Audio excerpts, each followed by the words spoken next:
Hello, how are you? Today I'm going to talk to you about an amazing combination of two very powerful foods, which is when we add ginger to coffee. This incredible mixture is very good from a nutritional and metabolic standpoint. I'm also going to tell you about the benefits this can bring, not just for metabolism, but also for digestion, inflammation, and energy throughout the day, and I'll teach you how to prepare it the right way to extract more of the bioactive compounds. You're going to love this video. Stick around until the end, you won't want to miss it.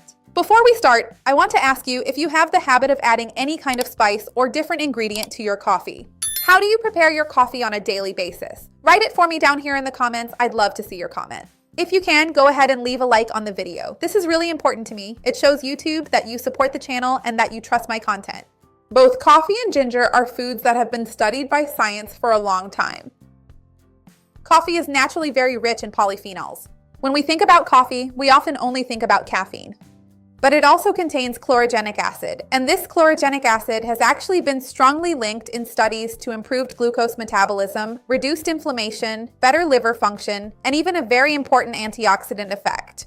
In addition, we know that caffeine acts in our brain by blocking adenosine receptors, which increases our alertness and also gives us more energy. That's why many people like to drink coffee when they're feeling more tired, because they feel that boost of energy, that extra motivation, right? Ginger, on the other hand, is a root that is extremely rich in phenolic compounds called gingerols, and it also contains shogaols. And when ginger is heated, some of these compounds are actually converted into shogaols, which have very interesting biological activity. So, ginger together with coffee can really help with that feeling of alertness, well-being, reducing fatigue, and improving brain function. Many studies have also managed to verify the correlation between the consumption of gingerols and shogaol with metabolic inflammation, digestion, insulin sensitivity, and energy metabolism. So let's start talking a little more about which aspects of our body, our health, and our physiology this coffee and ginger mixture, coffee with ginger, can help with and why it might be interesting.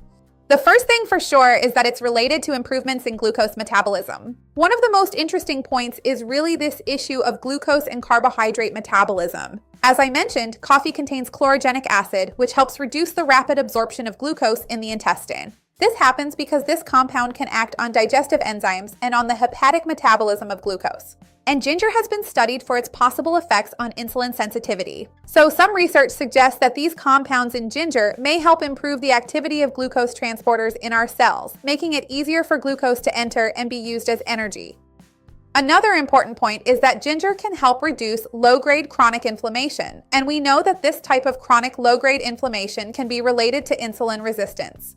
So it could be one of the main mechanisms that triggers type 2 diabetes in some people. So when we manage to reduce inflammation, we can also improve, in a complementary way, insulin sensitivity, which helps with glucose metabolism as a whole. Of course, this drink is not going to replace a balanced diet, your doctor's appointments, or any type of medication, obviously. When we talk about these effects, they are complementary effects, but when you add everything together, it can have a very significant impact to help you in a complementary way with your glucose as well. The second benefit could be to improve your energy metabolism.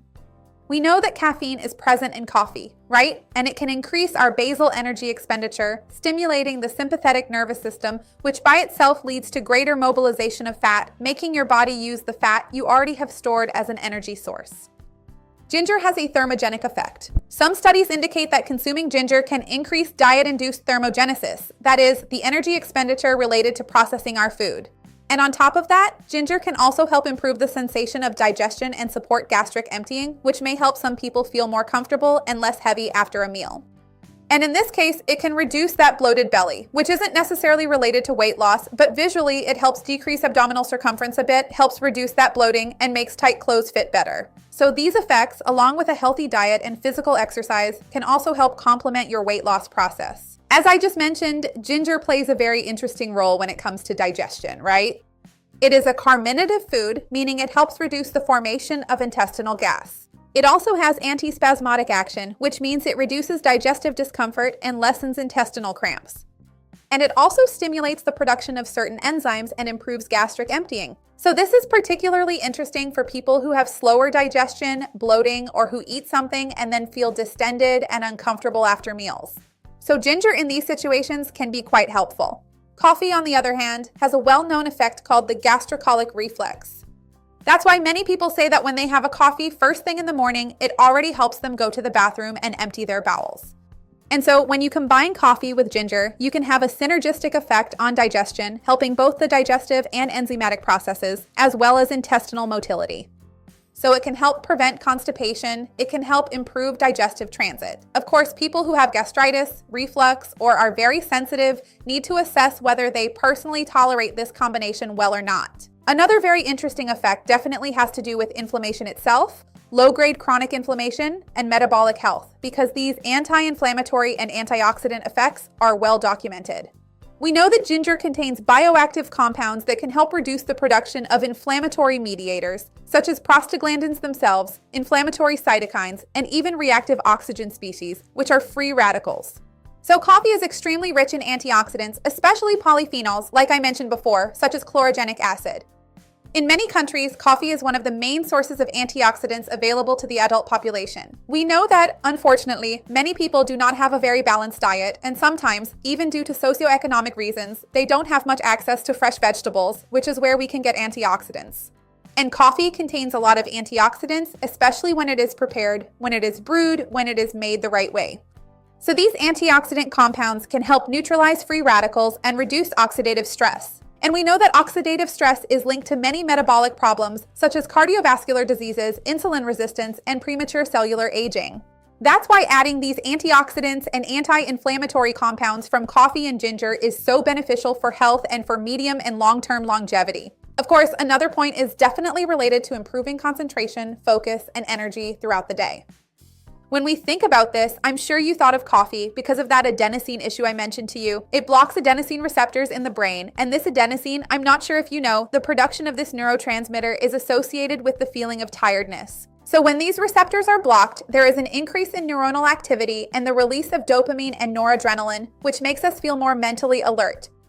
Ginger, on the other hand, has another interesting role because some studies indicate that its antioxidant compounds may help protect brain cells against oxidative stress. So this combination helps both with energy and with protecting the brain, even in the medium and long term.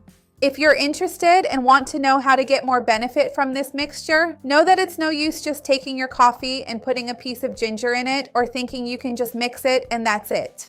Ginger is a hard root, so you actually have two options for how to do this, or actually even three. One way is to take the ginger root and cook it, to extract it through decoction. So usually you slice it into thin pieces, add about a cup of water, let it boil for 5 to 10 minutes, and then you use that tea to brew your coffee, because that way you can extract more of the bioactive compounds. Another option is to grate the ginger and add it to your coffee in the coffee maker after it's already brewed and filtered, and drink it throughout the day. This might result in less extraction, but it's still better than using the whole root. Now, if you use powdered ginger, which is what many people use nowadays, the ground powder, you can add it directly when brewing the coffee. You can mix the ginger powder with the coffee grounds and brew it with hot water. Let me know which one you prefer. Another option is to brew plain black coffee, filter it, and then add about a teaspoon or a half a teaspoon of ground ginger powder to your cup. This way, you'll get more extraction than if you brewed it with water.